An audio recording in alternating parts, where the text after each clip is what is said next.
Start करते हैं आज का न्यू वीडियो।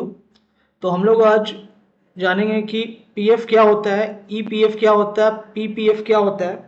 और ईपीएफ के भी दो टाइप्स होते हैं, जो कि जीपीएफ होते हैं और वीपीएफ होते हैं। तो आज हम लोग अच्छे से समझेंगे पीएफ के बारे में, डिटेल्स में क्या बेनिफिट्स है हमें पीएफ का कैसे करते हैं हम लोग, इसका रिटायरमेंट में क्या बेनिफिट्स है। तो चलिए स्टार्ट करते हैं। अगर चैनल को आपने सब्सक्राइब नहीं किया तो सब्सक्राइब कर लें और लाइक एंड शेयर करना ना भूलें। तो पीएफ होता क्या है? पीएफ एक प्रकार का अकाउंट है और जो कि भारत सरकार द्वारा 1952 में बनाया गया था। और पीएफ का जो फुल फॉर्म है वो प्रोविडेंट फंड है और इसे हम लोग हिंदी में भविष्य निधि कहते हैं। पीएफ एक ऐसा अकाउंट है जो आपके भविष्य के लिए बचत करवाता है। पीएफ का दो टाइप्स होता है, एक तो ईपीएफ होता है, दूसरा पीपीएफ होता है। तो ईपीएफ को हम लोग कहते हैं एम्प्लॉय प्रोविडेंट फंड और पीपीएफ को कहते हैं हम लोग पब्लिक प्रोविडेंट फंड। ईपीएफ के बारे में जानते हैं। तो ईपीएफ क्या होता है? ईपीएफ सरकारी या प्राइवेट कंपनी में काम करने वाले किसी भी व्यक्ति का हो सकता है और ईपीएफ का full form employees provident fund होता है। हिंदी में हम इसे कहते हैं कर्मचारी भविष्य निधि संगठन, कह सकते हैं नहीं, कहते ही हैं। और पीपीएफ मतलब होता है पब्लिक प्रोविडेंट फंड।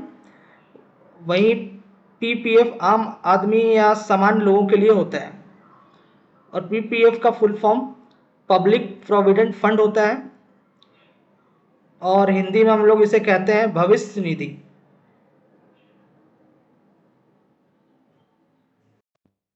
ईपीएफ भी दो प्रकार के होते हैं, एक तो जीपीएफ होता है, एक वीपीएफ होता है। तो जीपीएफ हम बोलते हैं ये फॉर गवर्नमेंट एम्प्लॉयज के लिए होता है और वीपीएफ प्राइवेट एम्प्लॉयज के लिए होता है। जीपीएफ को हम लोग बोलते हैं जनरल प्रोविडेंट फंड और वीपीएफ को हम लोग बोलते हैं वॉलेंट्री प्रोविडेंट फंड। तो डिटेल्स में हम लोग समझते हैं ईपीएफ वर्सेस पीपीएफ क्या होता है। तो सबसे पहले EPF compulsory for every employees और पीपीएफ ऑप्शनल, फर्स्ट पॉइंट।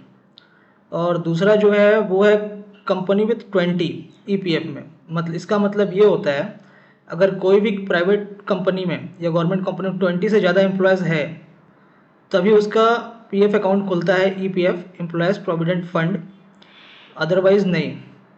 और पीपीएफ के लिए इंडिविजुअल इनकम करने वाले के अकॉर्डिंग खुलता है। ईपीएफ में थर्ड पॉइंट है वर्कर और एम्प्लॉयज़ के लिए हम लोग खोलते हैं और यहाँ पे पीपीएफ में रेसिडेंट ऑफ इंडिया होना चाहिए, कोई भी पर्सन वो अपना खुलवा सकता है पीपीएफ अकाउंट। और चौथा जो हमारा ईपीएफ का जो बैलेंस होता है वो हमारा ईपीएफओ अकाउंट में रहता है जो कि श्रम मंत्रालय के अंदर में आता है। और जो तुम्हारा पीपीएफ बैंक या पोस्ट ऑफिस में रखते हैं। जो भी हम, और पांचवा पॉइंट 12% लिखा हुआ है, इसका मतलब ये होता है कि जो भी हमारा सैलरी है उसमें से 12% डिडक्ट होके हमारा पीएफ अकाउंट में जाता है और जो कि पीपीएफ है उसमें 500 से 1.5 लाख रुपए तक हम लोग एक साल में जमा कर सकते हैं। और जिसमें हमें छठा पॉइंट इंटरेस्ट रेट 8 से 9% मिलता है हमें और वहीं पीपीएफ में हमें 7 से 8% मिलता है। तो दोनों का मैच्योरिटी टाइम क्या होता है? देखिए पीपीएफ का तो रिटायरमेंट होता है, सॉरी ईपीएफ का रिटायरमेंट होता है और पीपीएफ का 15 ईयर्स होता है। बट इसमें एक ऑप्शन और है जो कि पार्शियल विड्रॉ होता है। 5 साल के बाद कभी भी विड्रॉ कर सकते हैं। जैसे आपके साथ कोई भी प्रॉब्लम हो गया या किसी का शादी करना है, कोई इमरजेंसी केस हो गया या कोई भी अर्जेंटली कुछ भी है, सेम आप पीपीएफ में भी कर सकते हैं। एक बहुत ही अच्छा बेनिफिट है दोनों के लिए, ईपीएफ और पीपीएफ के लिए, जो कि डेब्ट लाइबिलिटीज़ है।